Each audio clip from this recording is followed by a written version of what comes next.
Industrial facilities are required to have a wastewater discharge permit dealing with the chemicals that they make or use on the facility that may be released into water bodies.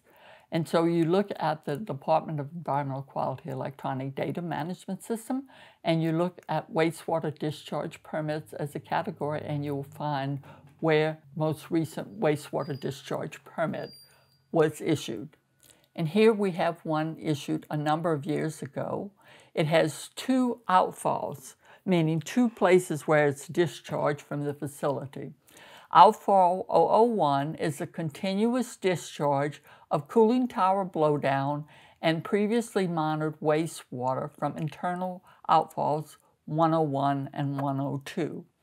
And these discharges go to the Mississippi River from the industrial facility. And in fact, you have to measure the flow, the pH range, base neutral compounds, whole effluent acute toxicity, and a whole host of other chemicals in this specific discharge. And here we have a list of the conventional and non-conventional flow, BOD, total suspended solids, metals and cyanide, including total chromium, total copper, total zinc.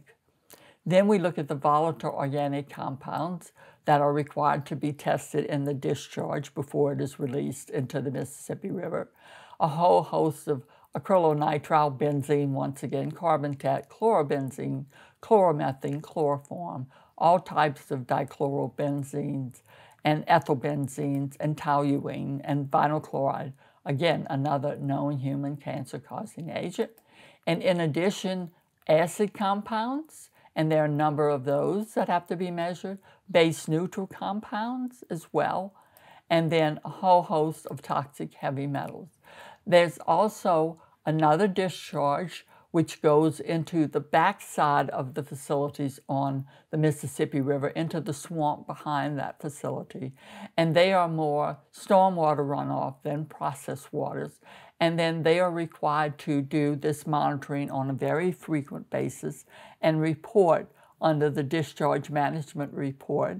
And you'll be able to see exactly what chemicals are being released into the water of the Mississippi River and to the backwater. One of the things you have to remember is any of these industrial facilities on Cancer Alley between Baton Rouge and New Orleans discharge into the Mississippi River toxic chemicals.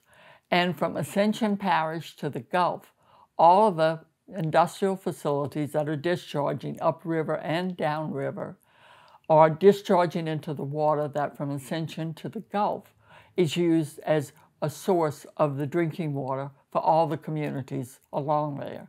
And when you look at the types of treatments those individual communities provide to Mississippi River water that they treat and send to their residential neighborhood and communities and businesses and schools, most of those chemicals are not removed. So they have the potential of being present in the water that everyone drinks, including all the people that live and work in the metropolitan New Orleans area. One of the chemicals that comes downriver is atrazine, and it comes from the Midwest. It's a pre-emergent herbicide that is applied before the crops come out or before the crops are planted to get rid of any of the weeds.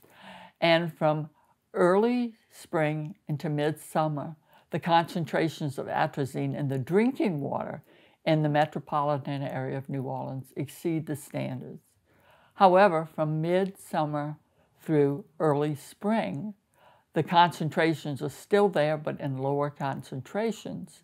And the concentrations over the entire year are averaged and are just barely below the standard. But they're above the standard from early spring to midsummer.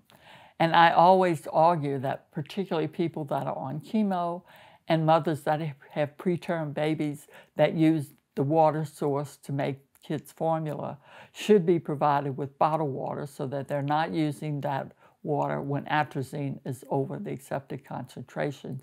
And atrazine is just one example of the chemicals that are still present in the drinking water all along the Mississippi River in the communities that use Mississippi River as a source of their drinking water.